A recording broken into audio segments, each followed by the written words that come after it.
अस्सलामुअलैकुम मेरे प्यारे भाई बहनों और मुस्तकबिल के ताबनाक सितारों। नहमदु व नुसल्ली अला रसूलिही करीम अम्मा बाद। नाम के अल्लाह के करती हूँ आगाज़े बयां, नाम के अल्लाह के करती हूँ आगाज़े बयां, जो निहायत रहम वाला है बहुत ही मेहरबान। सबसे पहले मैं बहुत ज़्यादा शुक्रगुजार हूँ उस पाक ज़ात की जिसने मुझे इस मकाम पर पहुँचाया और मैं आपसे गुफ्तगू कर सकूँ। उसके बाद शुक्रगुजार हूँ most respected person doctor Abdul Qadeer sir की कि उन्होंने मुझे यहाँ पर दावत देकर इतनी हौसला अफजाई की और इतनी मेहमान नवाजी की। मैं डॉक्टर रोशन शेख मुंबई से आई हूँ। तो सबसे पहले मैं आपको ये बताऊं कि मैं अभी एमडी परसीव कर रही हूँ। एमडी पैथोलॉजी लास्ट ईयर है मेरा, और जैसा कि आप देख रहे हैं कि मैं क्रच लेके चल रही हूँ। तो आई एम बायलैटरल एम्प्यूटी। मेरे दो पैर नहीं है, जो राइट पैर है वो अबव नी नहीं है और जो लेफ्ट वन है वो बिलो नी नहीं है। I am using prosthetic now and I am walking with this crutch. उसके पीछे एक रीज़न है, मैं बाय बर्थ ऐसी नहीं थी। 2008 में जब मैं आपके यहाँ फर्स्ट पीयू बोलते हैं, हमारे मुंबई में 11th स्टैंडर्ड बोलते हैं, जब 11th स्टैंडर्ड में मैं थी तो उस वक्त मैं कॉलेज से घर लौट रही थी और मेरा पहला सेमेस्टर एग्ज़ाम था। मैंने 10th में 92 स्कोर किया था और मुझे बचपन से ख्वाहिश थी कि मैं डॉक्टर बनूं। मेरे जो अब्बू हैं वो वेजिटेबल वेंडर हैं, सब्ज़ी तरकारी बेचते थे। हमारी माली हालत अच्छी नहीं थी और मैं बस डॉक्टर बनकर घर को सपोर्ट करना चाहती थी। और जो मुझ जैसे गरीब तलबा तालबात थे, जो मुझ जैसे गरीब बीमार थे, उनकी खिदमत करने का जज्बा था और अल्लाह से दुआ करती थी कि अल्लाह मुझे उस काबिल बनाना। उस वक्त कुछ ज़राए नहीं थे, आप लोगों की तरह इतने सारे हेल्पिंग हैंड नहीं आते थे हमारे पास, लेकिन बस एक ख्वाब था कि डॉक्टर बनना है। 10th में अच्छा स्कोर किया, साइंस में एडमिशन लिया। 11th क्लास का पहला सेमेस्टर था और मेरा जो कॉलेज था वो घर से काफ़ी दूर था और मुझे लोकल ट्रेन से ट्रैवल करना होता था, मुंबई की लोकल ट्रेन। 7 अक्टूबर 2008 मामूल की तरह ही दिन था। मैं जब पेपर देकर अपने कॉलेज से निकली, मैंने 12 डब्बों की ट्रेन पकड़ी बैंड्रा स्टेशन से। मैं ट्रेन के पहले डब्बे में सवार थी। ट्रेन 12 डब्बों की थी और मेरा जो डेस्टिनेशन स्टेशन था वो जोगेश्वरी था। जोगेश्वरी से पहले एक अंधेरी स्टेशन आता है जो बहुत ओवर क्राउडेड होता है। जब वो स्टेशन आया तो मैंने सोचा कि नेक्स्ट स्टेशन मेरा है, मुझे अपनी सीट से उठ के दरवाजे की तरफ आना चाहिए। ये एक लम्हा था। इस एक लम्हे में जब मैं अपनी सीट से उठी और दरवाजे की तरफ आई और दूसरे लम्हे में मैंने जब आंखें खोली तो वो 12 डब्बों की ट्रेन मेरी इतनी दूरी से, मेरे आंखों से बहुत तेज़ी से गुजर रही थी। एक लम्हे के लिए मैंने सोचा कि मैं कोई ख्वाब देख रही हूँ। मैं तो ट्रेन के डब्बे में थी, ट्रेन की पटरियों पे कैसे आ गई हूँ और ट्रेन इतनी तेज़ी से मेरे सर के ऊपर से कैसे गुजर रही है। बस एक वहम था कि अल्लाह करे ये ख्वाब हो, लेकिन मैं पहले डब्बे में सवार थी। वो 12 डब्बों की ट्रेन मेरे दोनों पहियों से कुचल के चली गई। किसी ने भी चेन नहीं खींची ट्रेन की। और जब ट्रेन काफ़ी दूर जाकर रुकी और मैं जो ट्रेन से गिरी थी वो 2 स्टेशन के बीच में मैं गिरी थी चलती हुई ट्रेन से। किसी ने ट्रेन की चेन नहीं खींची और तब मुझे एहसास हुआ जब मैंने अपने राइट पैर को कटा हुआ देखा पटरियों पर। उससे बहुत हैवी ब्लीड हो रहा था and I was conscious there. मैंने अपने आज़ा को ब्लीड करते हुए देखा। एक लावारिस की तरह पटरियों पर पड़े होके मैंने यहाँ वहाँ नज़रें दौड़ाई कि एटलीस्ट कोई अल्लाह का बंदा आसपास हो जो मेरी हेल्प को आगे आए। 2 स्टेशंस के बीच में थी, तो लोगों को आने में टाइम लगा और उस वक्त हमारे पास सेलफ़ोन नहीं होते थे। अभी तो माशाल्लाह हर स्टूडेंट के पास सेलफ़ोन होते हैं। तो मेरे पास फ़ोन डायरी थी।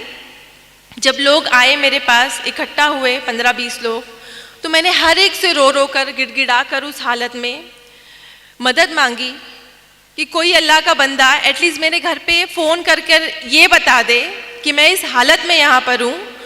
क्योंकि बस मेरे जहन में उस वक्त एक बात चल रही थी कि मुझे लावारिसों की तरह यहाँ पर नहीं मरना, मुझे बस घर वाले मेरे साथ होने चाहिए जब मैं इंतकाल करूं, या उन्हें एटलीस्ट ये पता होना चाहिए कि मैं यहाँ पर इस हालत में हूँ। लेकिन अल्लाह की आजमाइश थी कि उस 15-20 लोगों में से किसी ने भी मेरी हेल्प नहीं की। मुझे छूना तो दूर की बात, उन्होंने मेरे फ़ोन डायरी से नंबर तक कॉपी करके फ़ोन लगाने की जहमत नहीं की, क्योंकि उन्हें डर था पुलिस इंटरोगेशन का, उनसे सवालात किए जाएंगे एटसेट्रा, बहुत सारी चीज़ें थी। तो उन्हें वो भी मजबूर थे। और तकरीबन 15-20 मिनट बाद मैं उसी हालत में वहाँ पड़ी रही, रोते हुए, गिड़गिड़ाते हुए। उसके बाद मुझे रेलवे की हेल्प मिलती है और मुझे गवर्नमेंट हॉस्पिटल लेकर जाते हैं। यहाँ भी अल्लाह की आजमाइश थी मेरे साथ कि जिस गवर्नमेंट हॉस्पिटल में मुझे लेकर जाया गया, वहाँ पे ऑपरेशन स्ट्राइक था।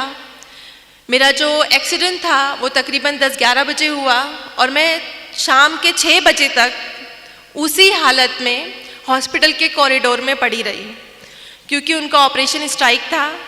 मुझे कोई भी सहूलत मुहैया नहीं की गई, बस सुपरफिशियल ड्रेसिंग करके मुझे ट्रॉली पर वहीं छोड़ दिया गया। जब मेरे घर वालों को इतला दी गई, जब उन्हें पता चला, वो भागते हुए आए और मुझे प्राइवेट हॉस्पिटल शिफ्ट किया। प्राइवेट हॉस्पिटल में शिफ्ट होने के बाद मैं तकरीबन 2.5 महीने एडमिट रही। मेरा इलाज हुआ। मेरे जो डॉक्टर रहे, सर्जन, उन्होंने मोटिवेट किया मुझे। जब एक्सीडेंट हुआ, मैं 16 साल की थी और एक लम्हे में दोनों पैर मुझसे छिन गए थे। जो राइट है वो above knee and left is below knee. उस वक्त मैं बहुत टूट गई थी। मेरा जो दिमाग था बहुत बुरी तरह से ज़ख्मी हो गया था जिस्म के साथ में, और जो लोग इयादत को आते थे वो उनके ज़बान पर यही बातें होती थी सेल्फ पिटेनेस की, कि 16 साल की बच्ची है, गरीब माँ बाप की औलाद है, ज़िंदगी भर माँ बाप के ऊपर बोझ बन के रहेगी, 2 पैर नहीं है, माजूर है, अपाहिज है, इसका कोई फ्यूचर नहीं है, इसको ज़िंदा क्यों रखा है। मैं भी अपने जहन में काफ़ी बातें सोचती थी, और मेरी जगह अगर कोई भी होता, कोई भी 16 साल का लड़का या लड़की होती, तो वो भी यही सोचती कि इस ट्रेन एक्सीडेंट में अल्लाह ने मुझे दूसरी ज़िंदगी तो दी, लेकिन इस तरह की बेबस वाली ज़िंदगी कि मैं एक तरफ से दूसरी तरफ खुद से करवट नहीं ले सकती हूँ, मैं खुद से वॉशरूम नहीं जा सकती हूँ, मुझे मेरी अम्मी गोद में उठाकर यहाँ से वहाँ वॉशरूम लेके जाती थी। तो पूरी तरह से मैं अम्मी के ऊपर, घर वालों के ऊपर डिपेंड हो गई थी, और वो डिपेंडेंसी की लाइफ मैं नहीं चाहती अल्लाह किसी को दे। लेकिन उन हालात में और लोगों के जो जुमले होते थे वो मुझे सोचने पर मजबूर कर देते थे कि सच में अल्लाह तूने मुझे दूसरी ज़िंदगी क्यों दी। मुझसे 2 पैर छीन लिए लेकिन मुझे ज़िंदा रखा। उस क्यों का जवाब मैं बहुत शिकवे करती अल्लाह से कि अल्लाह ने मुझे ज़िंदा क्यों रखा। हर एक दिन दर्द से गुजरता मेरा। जब भी ड्रेसिंग होती, हॉस्पिटल में मेरी चींघें गुजा करती थी, लेकिन मैं हमेशा शिकवा गुजार होती अल्लाह से कि अल्लाह ने मुझे दूसरी ज़िंदगी क्यों दी, तूने क्यों ज़िंदा रखा मुझे। उसका जवाब मेरी अम्मी ने कुछ अल्फाज कहे जो मैं आपको बताना चाहती हूँ। मेरी अम्मी ने मुझे बस ये कहा कि बेटा, हम अशरफुल मखलूक़ात हैं, लेकिन हमें गैब का इल्म नहीं है। गैब का इल्म सिर्फ अल्लाह रब्बुल इज़्ज़त को है। आपके पास पूरा जिस्म है, आपके पास दिमाग है, आपके पास हाथ है, आपके पास आँखें हैं, आपसे सिर्फ छीना है तो क्या, 2 मामूली पैर, सिर्फ 2 पैर लिए अल्लाह ने आपसे, और वो भी अल्लाह की चीज़ थी, तो उससे शिकवा कैसा। आपके पास दिमाग है, आपके पास आंखें हैं, हाथ हैं, आप पढ़ाई करो, अपना ख्वाब पूरा करो। तो इस मोटिवेशन में मेरी घर वालों ने बहुत सपोर्ट किया, मेरे स्कूल और कॉलेजेस के असातिज़ा ने, मेरे डॉक्टर ने मुझे मोटिवेट किया और उन्होंने कहा कि आपके 2 पैर नहीं है तो क्या हुआ, आप चल नहीं सकती हैं तो क्या हुआ, आप डॉक्टर बन सकते हो और इंशाअल्लाह आप एक दिन ऐसे चलोगे प्रोस्थेटिक लेग से कि सामने वाला देखकर आपको अंदाज़ा नहीं लगा पाएगा कि आपके पास 2 पैर नहीं है। उस वक्त मुझे लगता था कि ये सारी तसल्ली वाली बातें हैं, ऐसा कुछ नहीं होता, लेकिन मैंने हिम्मत नहीं हारी। मैंने सोचा कि जब अम्मी कह रही हैं, सारे घर वाले कह रहे हैं कि अल्लाह ने कुछ प्लान किया है मेरे लिए जो मुझे अभी दिखाई नहीं दे रहा, मुझे सिर्फ मुश्किलें नज़र आ रही हैं कि मेरे पास 2 पैर नहीं है, लेकिन उसके आगे का अजर शायद मैं नहीं देख पा रही हूँ जिसके लिए मुझे मेहनत करनी है। तो मैंने मेहनत स्टार्ट की, मैंने स्टडी की। जिस ईयर में मेरा एक्सीडेंट हुआ था, I was in 11th standard, मैंने वो ईयर स्किप नहीं किया, मैंने व्हील चेयर पर एग्ज़ाम दिया, मैंने 12th कंप्लीट किया और अल्हम्दुलिल्लाह से मैंने फर्स्ट क्लास से 12th क्लियर किया। और फिर उसके बाद एडमिशन के लिए आपको पता है उस ज़माने में, अभी तो नीट है बट हमारे ज़माने में सीटी हुआ करता था, तो कॉमन एंट्रेंस टेस्ट में मैंने all over Maharashtra 3rd rank लिया पीएच कोटे में।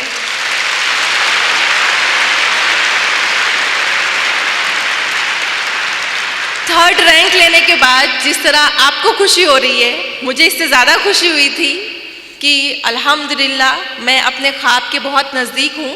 और उसी दौरान मुझे ये प्रोस्थेटिक लगे, बायलैटरल जो प्रोस्थेटिक है मेरे नकली पैर, इससे मैंने चलना फिरना सीखा और मैंने 12th एग्ज़ाम क्लियर किया, सीईटी क्लियर किया। लेकिन यहाँ पर भी अल्लाह ने आजमाइश रखी मेरे लिए। मेडिकल में एडमिशन के लिए सारे डिसेबल पीपल को एक काउंसलिंग होती है, मेडिकल एग्जामिनेशन होता है और वहाँ पर हमारा डिसेबिलिटी परसेंटेज डिसाइड किया जाता है कि how much disable we are. तो वहाँ पे जब हम काउंसलिंग को गए, बहुत सारे कैंडिडेट आए हुए थे, मैं भी उनमें से एक थी। जब मेरा एग्जामिनेशन किया उन्होंने, तो मुझे मेरे डिसेबिलिटी सर्टिफिकेट पे उन्होंने 89% डिसेबल लिखा। और मेडिकल में एक क्राइटेरिया है, 20 इयर्स लॉ है कि कोई भी फिजिकल डिसेबल जो कैंडिडेट है, जो उम्मीदवार है मेडिकल में एडमिशन के लिए, वो 40 to 70 के बीच में डिसेबल हुआ तो ही एडमिशन के लिए एलिजिबल है, वरना उसे एडमिशन नहीं मिलता है। तो I was more than 70% disable that time, और तो मुझे मेडिकल में एडमिशन के लिए डिनाई किया गया कि आप 89% डिसेबल हो, आप 2 क्रचेस यूज़ करते हो, आपके पास 2 पैर नहीं है, तो आप मेडिकल में एडमिशन नहीं ले सकते हो, आप डॉक्टर नहीं बन सकते हो। उस वक्त जो मायूसी की लहर थी मेरे अंदर, वो मेरे एक्सीडेंट के वक्त से ज़्यादा थी, क्योंकि मैंने बहुत मुश्किलों से अपने आप को समेटा था। मैंने बहुत यकीन किया था अल्लाह की ज़ात पर कि अल्लाह ने मेरे लिए कुछ बड़ा रखा है, क्या पता इसी के ज़रिए मुझे डॉक्टर बनना लिखा हो। लेकिन जब डिनाई हुआ तो मैं बहुत फिर से मायूस हो गई। लेकिन वहाँ पर मेरे डॉक्टर ने मुझे सजेस्ट किया कि आपके पास एक और रास्ता है, आप नाउम्मीद मत हो अल्लाह की ज़ात से, आपके पास एक और ज़रिया है, आप बॉम्बे हाई कोर्ट में अपना केस फाइल कीजिए। मेरे लिए बहुत अनोखी बात थी, आई थिंक आप लोगों के लिए भी होगी, कि मेडिकल में या कोई भी इंस्टीट्यूट में एडमिशन के लिए एक बच्चा जिसके पास एक अच्छा रैंक है, जो एलिजिबल है, उसे बॉम्बे हाई कोर्ट क्यों जाना है। उस वक्त मेरी समझ में नहीं आया, लेकिन मैंने हिम्मत नहीं हारी और मैंने अल्लाह से दुआ की, बहुत गिड़गिड़ा के दुआ की और अल्लाह पर यकीन रखा कि अगर इस तरह अल्लाह मुझे इस मेडिकल में एडमिशन को दिलाता है तो मैं ये भी ट्राई करूँगी, मैं हारूंगी नहीं इस मकाम से। तो मैंने बॉम्बे हाई कोर्ट में मैंने 2011 में केस फाइल किया अगेंस्ट मेडिकल काउंसिलिंग। वहाँ पे विदिन 2 मंथ मेरा सब कुछ ऑब्जर्व किया गया। वहाँ पे जो जज थे मोहित शाह सर, उन्होंने मुझे देखा और मेरे अंदर का पैशन देखा उन्होंने एक्चुअली। और उस वक्त मेरे हाथों में 2 क्रचेस थी, अभी तो मैं सिंगल यूज़ करती हूँ, बट 2 क्रचेस के साथ में मैं जब बॉम्बे हाई कोर्ट के अंदर दाखिल होती थी, उन्होंने मेरा एटीट्यूड देखा कि, और उस वक्त जब हियरिंग होती थी तो सारे फैसले मेरे अगेंस्ट होते थे कि मैं 89% डिसेबल हूँ, मेरे पास 2 पैर नहीं है, मेरे हाथों में 2 क्रचेस है, मैं कैसे पेशेंट को ट्रीट करूँगी, मैं कैसे एक जगह से दूसरी जगह जाऊँगी। तो सब कुछ मेरे अगेंस्ट था और मैं बहुत नाउमीद हो गई थी कि शायद मुझे यहाँ पे भी डिनाई मिलेगा। और मुंबई में ऐसा कोई केस नहीं था कि मोर देन 70% डिसेबल के बाद भी किसी को एडमिशन मिला हो। मेरा केस पहला केस था जो बॉम्बे हाई कोर्ट में गया। लेकिन जब आखिरी दिन था, मैंने खुद से हिम्मत जुटाई और मैंने खुद से एक अहद किया। 2008 में मेरा एक्सीडेंट हुआ था और 2011 में ये बॉम्बे हाई कोर्ट में मैं गई। तो इन 3 सालों में मुझे डर लगता था ट्रेन की आवाज़ से। जब भी मैं ट्रेन को देखती तो मुझे खौफ बैठता था। लेकिन मैंने खुद की हिम्मत जमा की और मैंने सोचा कि अगर आज मैंने इस डर को नहीं भगाया ना, मुझे ये प्रूव करना है कि मेरे हाथों में 2 क्रचेस हैं। इस ट्रेन ने मेरे 2 पैर छीने, लेकिन मैं इसी ट्रेन में सवार होकर बॉम्बे हाई कोर्ट जाऊंगी। और लास्ट डे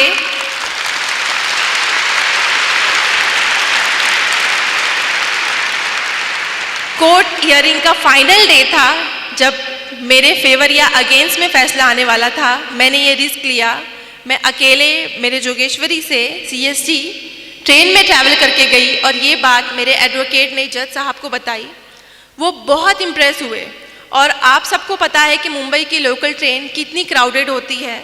उन्होंने कहा कि हम जैसे नॉर्मल इंसान नहीं आ सकते एक जनरल डब्बे में, और ये बच्ची जस्ट बिकॉज इसको एडमिशन चाहिए, उसके अंदर इतना पैशन है कि उसको डॉक्टर बनना है, मैं इसको एक मौका देना चाहता हूँ। ये बात अल्लाह ने उनके दिल में डाली। मेरे फेवर में फैसला करना उनके लिए बहुत बड़ा रिस्क था, क्योंकि ऐसा कोई केस नहीं था। लेकिन उन्होंने मेरा पैशन देखा, हार्डवर्क देखा, अल्लाह पर यकीन देखा और उन्होंने अल्हम्दुलिल्लाह मेरे फेवर में जजमेंट दिया। और उसके बाद आप अल्लाह के करिश्मे देखिए कि जहाँ एक तरफ मुझे लगता था कि मुझे मेडिकल में एडमिशन नहीं मिलेगा, और दूसरे दिन ये हुआ कि मेरे फेवर में जजमेंट देने के बाद मुझे इंडिया के टॉप मोस्ट कॉलेज में एडमिशन मिला, सेठ GS medical college and KEM hospital. मैं बहुत ज़्यादा शुक्रगुजार हुई अल्लाह की, और मुझे यकीन हो गया और यकीन पुख्ता हो गया कि अल्लाह ने इतनी आजमाइशें लिखी तो है मेरी ज़िंदगी में, लेकिन मुझे नवाजा क्या जो मेरी हैसियत भी नहीं थी। मैंने कभी नहीं सोचा था कि मुझे इतने टॉप मोस्ट कॉलेज में एडमिशन मिलेगा, लेकिन मेरे ऊपर एक जिम्मेदारी थी कि मुझ पर भरोसा करके जो चीफ जस्टिस सर ने मेरे फेवर में सबके अगेंस्ट जाकर मेरे हक में फैसला सुनाया था, मुझे उनको सही साबित करना था। और मुझे उन तमाम लोगों को गलत साबित करना था जो अयादत के दौरान आते थे और मुझ पे ताने कस के जाते थे कि ये ज़िंदगी भर माँ बाप के ऊपर बोझ बनकर रहेगी, इसकी लाइफ में कुछ भी प्रोग्रेस नहीं होगा, ये हमेशा बेड रिडन रहेगी। मुझे उन सबको प्रूव करना था कि 89% डिसेबल होने के बाद, 2 पैर नहीं होने के बाद भी एक लड़की, मुस्लिम माशरे से ताल्लुक़ रखने वाली लड़की डॉक्टर बन सकती है। MBBS डॉक्टर बन के मुझे उन लोगों को गलत साबित करना था। 5.5 साल मैंने बहुत तकलीफ़ें उठाई। हमारे लेक्चर हॉल काफ़ी दूर होते थे। हर लेक्चर में मैं 10-15 मिनट लेट पहुंचती। एहसास कमतरी होता मुझे कि मैं लेट पहुंच रही हूँ, मेरा लेक्चर मिस हो रहा है, और 3-3, 4-4 घंटे नॉन स्टॉप खड़े रहना होता था।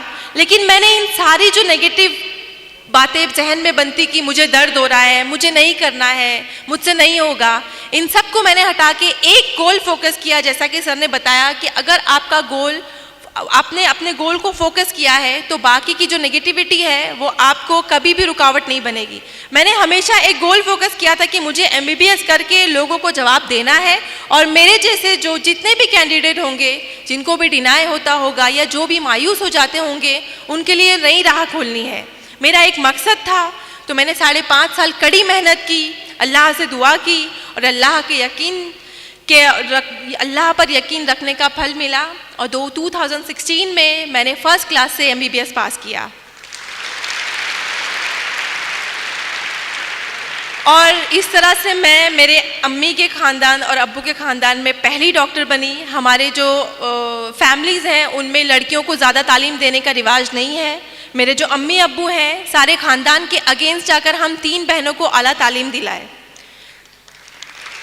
मैं बहुत थैंकफुल हूँ अपने पेरेंट की कि उन्होंने इतना बड़ा रिस्क लिया कि हम 3 बहनों को इतनी आला तालीम दी, बहुत ताने सहे उन्होंने, लेकिन उन्होंने उनकी भी जिद थी कि नहीं हम बेटियों को पढ़ाएंगे। और MBBS कंप्लीट किया जब मैंने, तो मैंने सोचा कि MBBS तक जर्नी नहीं रखनी मुझे मास्टर डिग्री करनी है। और मैंने नीट PG दी। नीट PG में भी अल्हम्दुलिल्लाह से मैंने 3rd रैंक हासिल किया ऑल ओवर महाराष्ट्र इन PH कोटा। और यहाँ तो मैं बहुत ज़्यादा ओवर कॉन्फिडेंट थी कि after passing first class in MBBS and securing 3rd rank in PG NEET मुझे ईजिली एडमिशन मिल जाएगा। लेकिन यहाँ अल्लाह ने वापस आजमाइश रखी मेरे लिए कि डिस्पाइट ऑफ दिस थिंग कि मैं पास हूँ MBBS में, मैंने 3rd रैंक लिया है, मुझे फिर से डिनाई मिलता है कि आप डिसेबल हो, हमारे पास लॉ है, we can't go against law. 20 year law है, 40 to 70% डिसेबल लोग नहीं हम एडमिशन दे सकते, सॉरी मैम हम आपको एडमिशन नहीं दे सकते। तो इस वक्त मेरे पास सिर्फ 2 दिन थे, बिकॉज ऑनलाइन एडमिशन होते हैं। अब उन 2 दिनों में हाई कोर्ट का प्रोसीजर करना नामुमकिन बात थी, लेकिन मैंने हिम्मत नहीं हारी।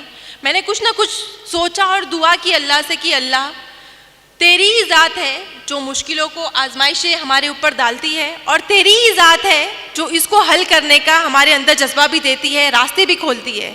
बस तू एक रास्ता मुझे अता कर दे। आप यकीन नहीं करेंगे, ये जो पुराना कानून है 20 साल इंडिया की कॉन्स्टिट्यूशन में, अल्लाह की गैबी मदद जो बोलते हैं, मैंने सिर्फ कहानियों में सुना था कि अल्लाह गैब से मदद करते हैं, लेकिन मेरी ज़िंदगी में ऐसे कई बार हुआ कि गैबी तरह से मुझे एक मेंबर ऑफ पार्लियामेंट ने मेरे सपोर्ट में आए। उन्होंने मुझसे पूछा कि बेटा क्या है, मैंने जस्ट उनको ऐसे ही बताया कि सर मेरा नीट PG में मैंने इतना एग्ज़ाम स्कोर किया है, मुझे एडमिशन के लिए डिनाई किया जा रहा है and I have only 2 days। उन्होंने कहा डोंट वरी, मैं खुद दिल्ली जाता हूँ अभी फ़्लाइट लेके। और आप यकीन नहीं करेंगे कि दिल्ली में वो गए और उस वक्त JP नड्डा सर थे सेंट्रल हेल्थ मिनिस्टर, उनके सामने मेरा एप्लीकेशन रखा और 2 दिन में इंडिया का 20 साल पुराना कानून चेंज हो गया।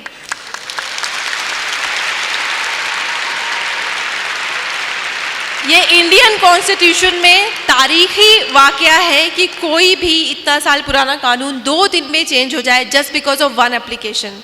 तो ये अल्लाह का करिश्मा नहीं है तो क्या है, आप इसको क्या कहेंगे? अल्लाह की ज़ात पर यकीन रखने का फल है ये। अल्लाह की ज़ात पर यकीन था मुझे कि अगर अल्लाह ने इतनी आजमाइशें दी हैं तो हल भी वही निकालेगा। और उसके बाद जब ये रूल चेंज हुआ, और आपको बताऊं कि मैं अगेन मुझे MD में सेम कॉलेज में एडमिशन मिला, सेठ GS medical college and KEM hospital. और अभी मैं आपके सामने MD के लास्ट ईयर में हूँ। मेरे फाइनल एग्ज़ाम मई और जून में है। आप लोगों से दुआ की दरख्वास्त है कि आप लोग प्लीज़ मेरे हक़ में दुआ कीजिए कि मैं ये भी अच्छे नंबरों से कामयाब हो जाऊँ और लोगों को बहुत इंस्पायर करूँ। अल्लाह मेरे ज़रिए अगर ये काम करवाना चाहता है, मैं बहुत खुश हूँ, बस आप लोगों की दुआ चाहिए। ये सब मेरी ज़िंदगी के फैक्ट्स थे जो मैं आप लोगों के सामने रख रही थी।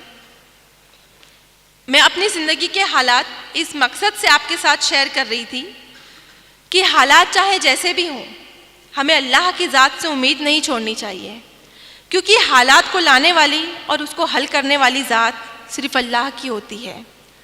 हमें उसकी ज़ात पर तवक्कुल होना चाहिए। आपकी ज़िंदगी में बहुत सी परेशानियाँ आएंगी, मेंटली होंगी, फाइनेंशियली होंगी, फिज़िकली होंगी, लेकिन आपको उनसे घबराना नहीं है, आपको उनसे डरना नहीं है, और ना ही अपनी कोशिश को, अपनी मेहनत को बंद करना है। अल्लाह रब्बुल इज़्ज़त हमें 70 माओं से ज़्यादा चाहता है। आप सबकी अम्मी जितना चाहती है आपको एक रात बुखार हो जाए, आपकी अम्मी सारी रात नहीं सोती। अल्लाह ताला 70 माओं से ज़्यादा चाहता है हमें, तो हमारी हैसियत से ज़्यादा मुश्किलें कैसे दे सकता है वो हमें?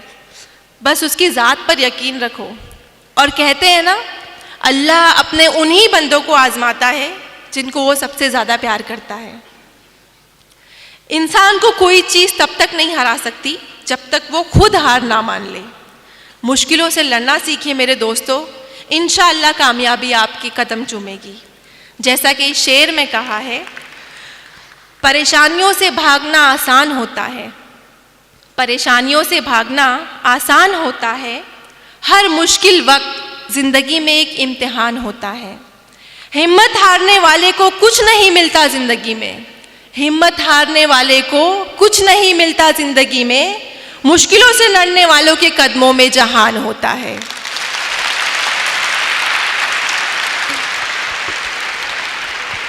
मैं अपनी बहनों और अगर उनके वालिदैन यहाँ हैं तो उनसे तहे दिल से गुजारिश करना चाहूँगी कि आप लोग तालीम के मैदान में आगे आएँ, क्योंकि बच्चे की पहली दर्जगाह स्कूल माँ की गोद होती है। हम नस्लों की तामीर, उनसे नस्लों की तामीर स्टार्ट होती है। कहते हैं अगर एक मर्द तालीम याफ्ता एजुकेटेड हो तो इससे एक मुआशरे को बेनिफिट मिलता है, एक मुआशरा मुस्तफ़ीज़ होता है। लेकिन अगर एक औरत एजुकेटेड और तालीम याफ्ता हो तो उससे आने वाली नस्लें मुस्तफ़ीज़ होती हैं। आप हमारी नस्लों की अमीन हैं। अगर आपने तालीम हासिल की तो हमारी आगे आने वाली जनरेशन तालीम याफ्ता होगी। हमें बहुत ज़रूरत है आपके तालीम याफ्ता होने की। मैं यहाँ पे अगर पेरेंट्स आए तो उनको बहुत तहे दिल से गुजारिश करना चाहूँगी कि हमारी बहनें तालीम के मैदान में बहुत आगे हैं, उन्हें बहुत शौक़ है पढ़ने का। आप लोग प्लीज़ उनकी तालीम आधे अधूरे में ना छुड़वाएं, उन्हें आला तालीम हासिल करने दें और अपने मुल्क का, अपने कौम का नाम रोशन करने दें। एक शेर मैं अपनी बहनों के लिए पेश करना चाहूँगी। इंसान के किरदार की मेमार है औरत, इंसान के किरदार की मेमार है औरत, इखलास और मुरव्वत की तरहदार है औरत। ये माना रहम दिल है, नरम खूं है, सन्फ़े नाजुक है। ये माना रहम दिल है, नरम खूं है, सन्फ़े नाजुक है, मगर जब वक्त पड़ जाए तो एक तलवार है औरत।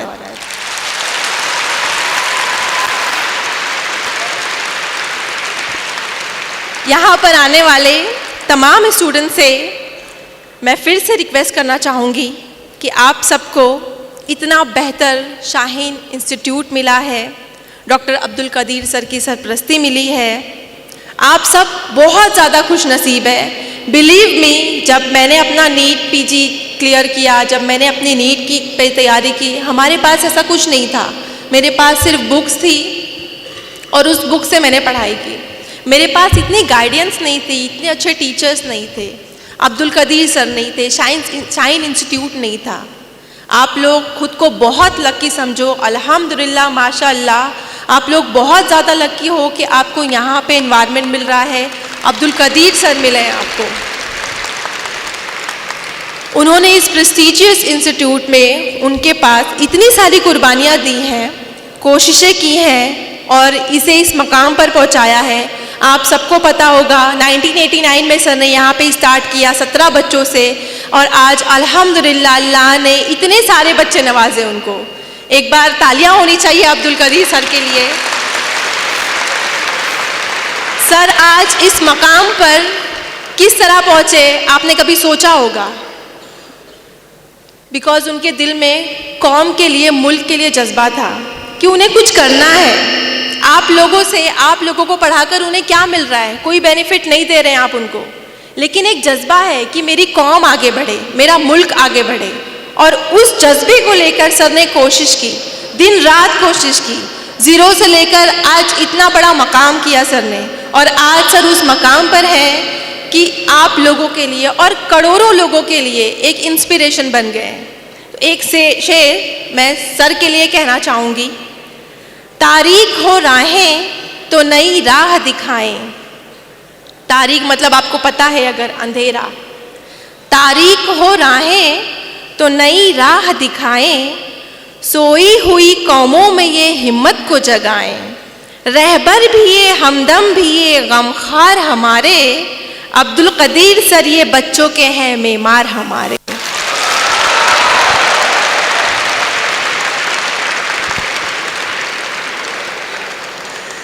मैं उम्मीद करती हूँ यहाँ पर बैठे मेरे प्यारे भाई बहन, आप सब, आपका जो भी फील्ड है, आपको डॉक्टर बनना है, इंजीनियर बनना है, वकील बनना है, जो बनना है आप बनो। आप सब अपनी फील्ड में बेहतरीन दर्जे से कामयाब होने की कोशिश करेंगे और शाहीन इंस्टीट्यूट के साथ साथ हमारे मुल्क का नाम भी रोशन करेंगे। आप सबकी हमें और कौम को बहुत ज़रूरत है, बिकॉज़ आप सभी हमारा सरमाया हो। अपनी काबिलियत को सिर्फ वक्ती परेशानियों के डर से ज़ाय मत कीजिए, हिम्मत कीजिए, हौसला कीजिए और सबसे बड़ी बात, अल्लाह की ज़ात पर यकीन रख कर आगे बढ़िए। इंशाअल्लाह मैं गारंटी देती हूँ आप कभी भी हार नहीं मानेंगे, हमेशा आपको कामयाबी मिलेगी। और एक शेर लास्ट आप सबके लिए, मंजिल से आगे बढ़कर मंजिल तलाश कर, मंजिल से आगे बढ़कर मंजिल तलाश कर, मिल जाए तुझको दरिया तो समंदर तलाश कर। मंजिल से आगे बढ़कर मंजिल तलाश कर, मिल जाए तुझको दरिया तो समंदर तलाश कर। हर शीशा टूट जाता है पत्थर की चोट पर, पत्थर ही टूट जाए वो शीशा तलाश कर। मैं बहुत ज़्यादा शुक्रगुजार हूँ आप सब लोगों की। सबसे पहले तो डॉक्टर अब्दुल कदीर सर की कि उन्होंने इतने शॉर्ट नोटिस में मुझे बुलाया। कल ही मैं बंगारपेट में मदऊ थी, वहाँ पर मुझे सर मिले और सर ने एकदम से मुझे कहा कि आपको मुझे आना है, आपको बिदर में साइंस इंस्टीट्यूट में आना है। मेरे पास कोई लीव नहीं थी, मैं बस 2-3 दिन की लीव लेकर आई थी हॉस्पिटल से। लेकिन जब मैंने सुना सर के बारे में और मुझे बहुत ज़्यादा दिल में ऐसी ख्वाहिश हुई कि मुझे बच्चों से मिलना है। और मैं आपको बताऊं, आप लोगों को खुद के लिए एक बार बहुत ज़ोरदार तालियां बजानी चाहिए खुद के लिए।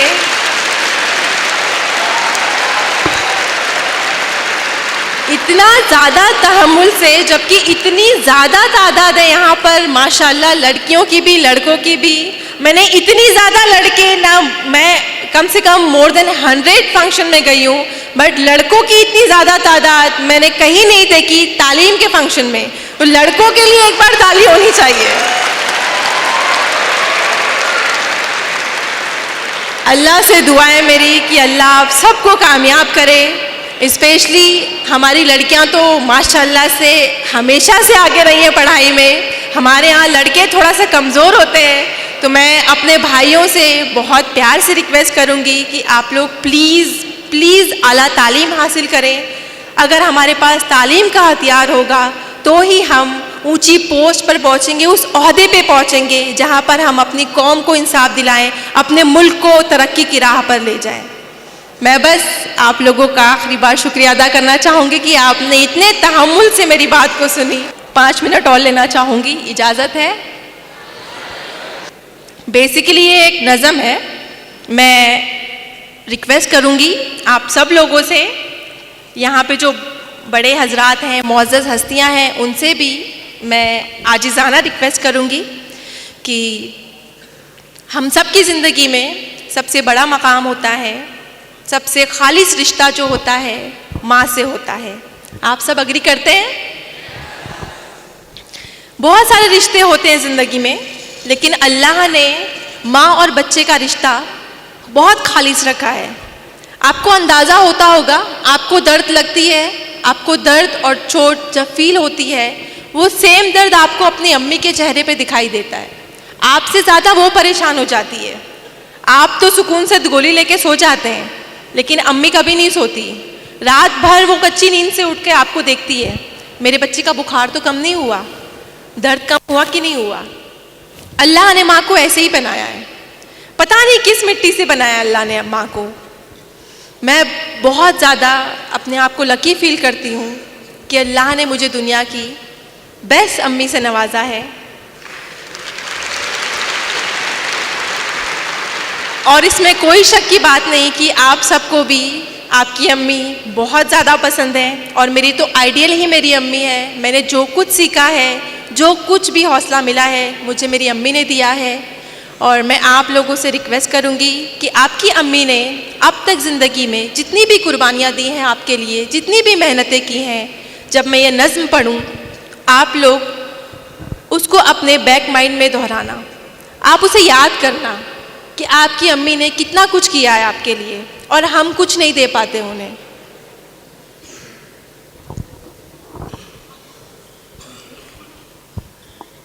ऐ मेरी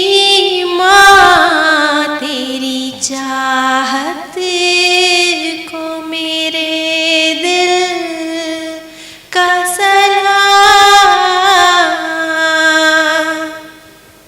और ये नज़म सिर्फ मेरी अम्मी के लिए नहीं, आप सबकी अम्मी को डेडिकेट करूंगी।